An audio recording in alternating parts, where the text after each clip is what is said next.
you want me. You said you're lonely. You can't get none of me.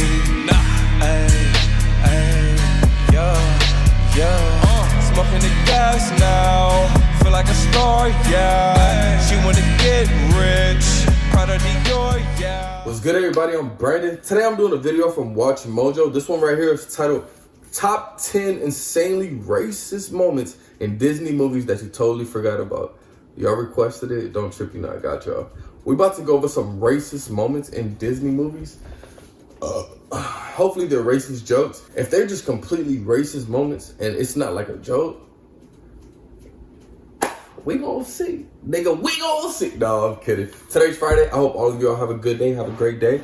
I'm ready to get started, man. So let's go. Wait, how did we not notice these the first time around? Welcome to WatchMojo.com, and today we're counting down our picks for the top 10 insanely racist moments in Disney movies that you totally forgot about.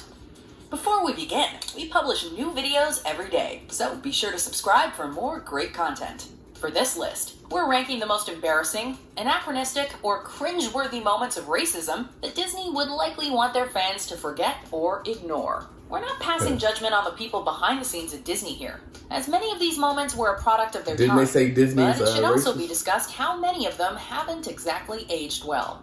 All right, let's see. Number 10, Sunflower, Fantasia. Fantasia was certainly an early example of a Disney classic, an amazing combination of classical music and animation that still holds up today.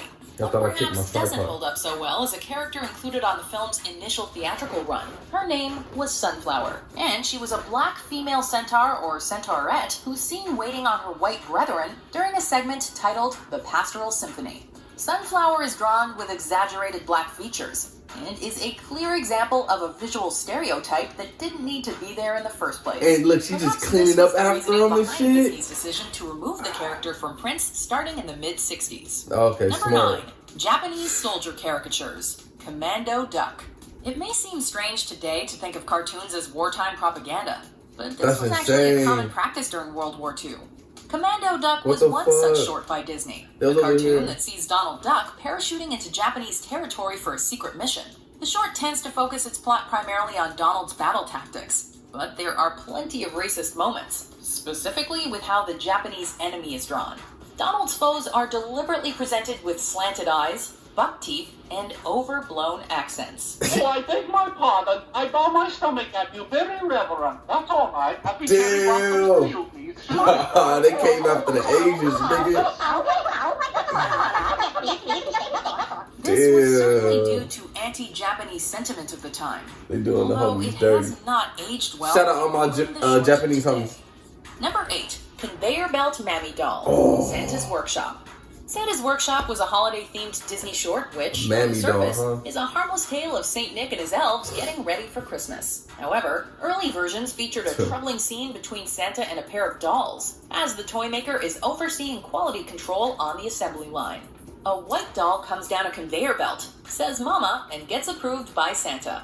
Then a black doll tumbles down the belt, says Mammy, and stamps her own butt, as Santa watches on and laughs.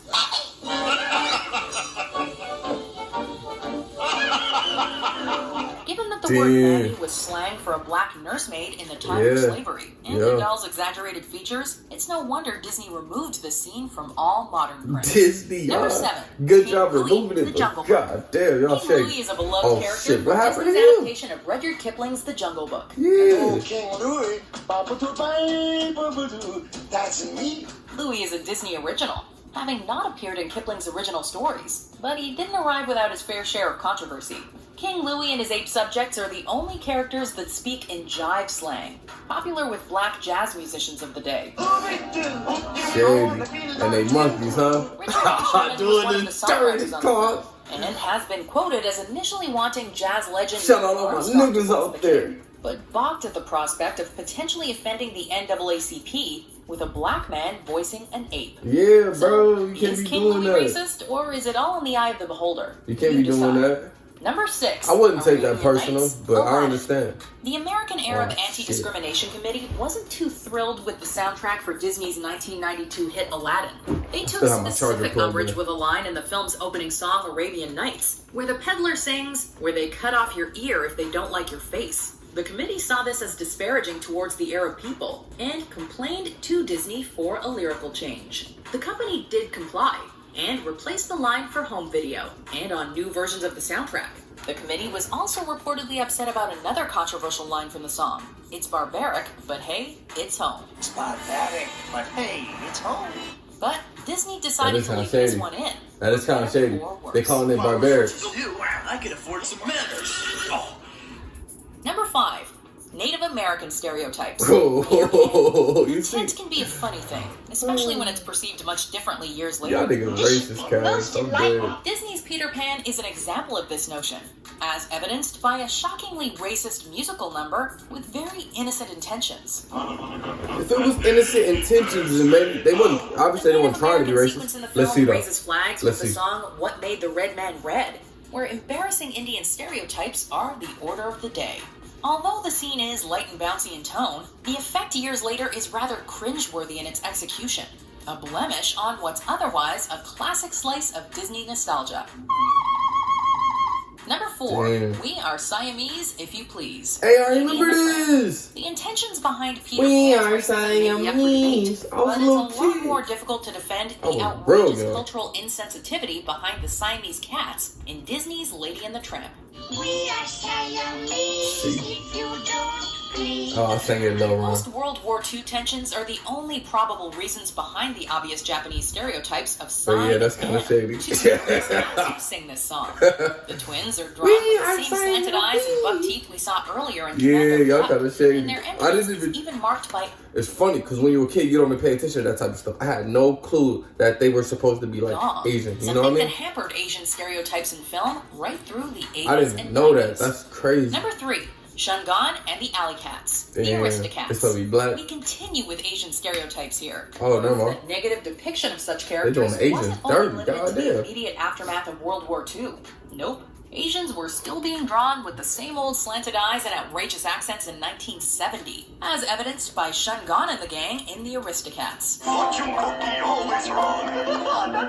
Oh, Shungan rolls shit. with Thomas O'Malley's Alley Cat friends and performs his part of the song "Everybody Wants to Be a Cat." Shout out all my Chopsticks Asian brothers and a out there, buck-toothed fillet. cause I He fuck isn't with. the only feline stereotype here, however, as there's also Peppo, an amorous Italian, and the trumpet-playing scat cat, who's modeled after black jazz musicians of the 50s and 60s. Number 2, the Crows, Oh, Dumbo. shit. The term Jim Crow was used to describe laws or regulations designed to enforce racial segregation in the United States. Facts. Lead Crow in Disney's Speak that Dumbo shit. is also named Jim, and has received his share of criticism in the decade since the film's release in 1941. But I'll be done seeing proud everything when I see an elephant fly. Although Jim and the other Whoa. crows are generally friendly towards Dumbo, the fact that they speak in stereotypical Yeah. black slang could easily be interpreted as lazy or racist in their depiction of African American culture. The And gang Jim does Crow. get to sing the film's most memorable song, "When I See an Elephant Fly," but this doesn't change the fact that modern audiences might see the crows in a very different light. Before we unveil our number 1 pick, here Yeah. are some honorable, I don't think- dishonorable mentions. Shit, maybe Disney was trying to do shit on purpose. You be my man fighting. Savvy? You fighting, me Mickey. Damn. They did the black people dirty, man. Rush man. I'm working my way through college. Number 1, Uncle Remus, Song of the South. The fuck is Uncle this? Remus wasn't I a don't know Disney this. creation, but his depiction in this 1946 film lives on as one of the company's most infamous moments. Remus is the character responsible for narrating classic African-American folktales. When he hit the silver screen, however, Remus and Song of the Fuck, South Remus. almost immediately struck a sour note with audiences. Yeah, you fucking. For starters, Saying the about film cotton never and explicitly shit. presents itself as taking place in a post-Civil War South, leading many to believe that This is Disney like was a- marginalizing the A impact of slavery. pre-Civil War South, nigga. That is for Uncle Remus. a plethora of black stereotypes to be found, which eventually resulted in the film failing to receive an uncut home video release in the United States to this day. Look at the little slave children. Disney has some racist moments, I'm not even gonna lie. But I mean, I don't know. We don't know if that shit was intentional or not intentional. Me personally, I'm choosing not to take it to heart. Hopefully it wasn't intentional. If it was, shit, they shady as fuck. You know what I'm saying? But me, y'all know me, man. I love everybody. I'm not racist at all. We're all one. Literally. We're all the human race. You feel me? Yes, we have differences. Respect our differences. However, we're all one. We're all the human race. You know?